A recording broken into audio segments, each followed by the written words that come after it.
So I know a lot of you have heard the term PCB. It's thrown out there frequently. Sometimes you go out to buy a fish that comes in a can or a tomato can and it says no PCB. Well, what is that? What does that mean? PCB stands for polychlorinated biphenyls, and they've been around since the 1970s and 1980s. They're basically man-made chemicals. So what happened? Their commercial production started in 1929, and their use has been severely banned and restricted since in many countries since the 1970s and 1980s because of their possible risk to humans, to our health and the environment. Now, basically, what are they?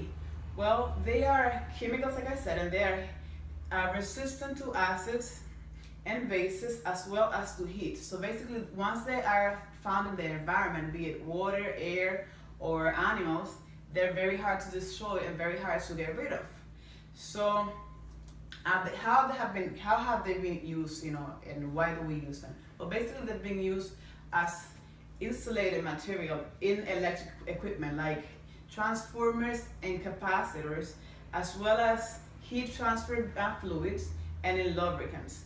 And PCBs have also been used in a wide range of products such as plastifiers, surface coatings, inks, adhesives, flame retardants, paints, carbonless, duplicate paper, and even in pesticides. But this is basically the main ones that we have used. So what does that mean? Anytime you go to a store and you buy something, they give you a receipt back or they give you a bag, well, most likely there's a coating on that paper that when you touch it, PCB goes into your fingers and then it goes into your body.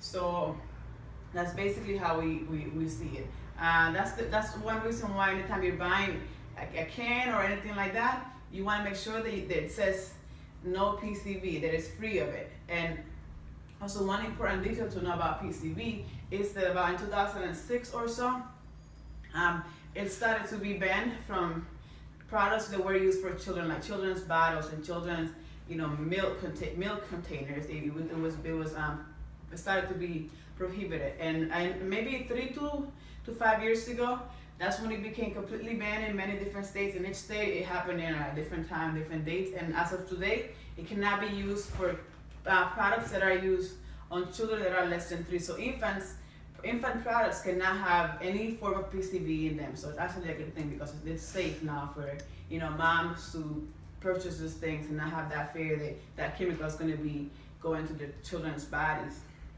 So now, since 1922, when this chemical started to be produced massively, around 2 million tons of PCB have been produced, and about 10% of it still remains in the environment today. So that means that some of it is very hard to like I said, to get rid of. So what are the main sources of PCB pollution? Landfills containing transformers, capacitors, and other waste can release PCBs into the environment, and this environmental contamination may continue to occur due to the disposal of old electrical equipment containing PCBs. The incineration of municipal waste can lead to PCB pollution and produce dangerous byproducts such as hydrogen chloride and dioxins such as PCDs and PCDFs. PCBs can also evaporate from contaminated water bodies such as the North American Great Lakes, which is actually one of the biggest sources of PCB contamination. And now I just want to tell you a little bit about how it gets to our bodies. It gets to also the process of bioaccumulation, where it goes from the smallest animals to the biggest ones. So basically, shellfish have a higher concentration of vanillin. Then you have the plankton has a smaller concentration. Then a fish like salmon tends to have a high concentration of PCBs.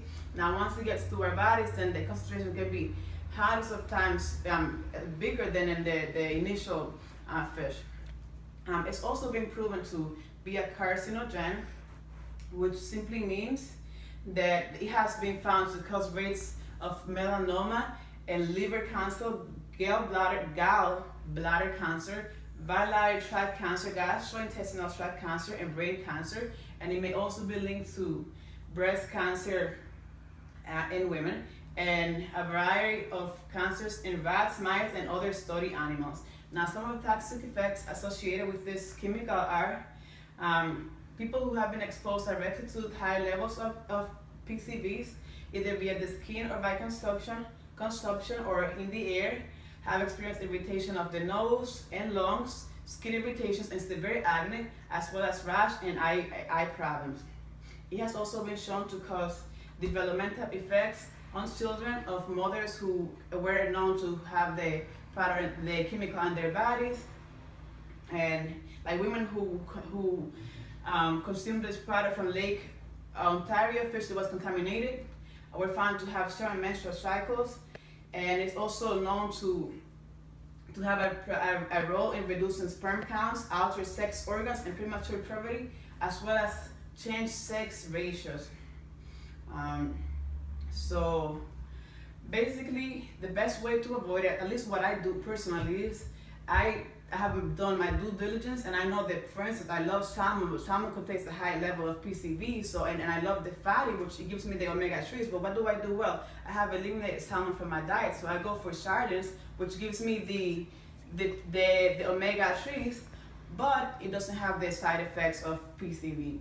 And you know, when you buy the canned products, well, simply buy something that says PCB free, and best of all, just try to eat things that are whole, that are natural, that are organic, and I think that's the best way to go, you know, to a healthy environment.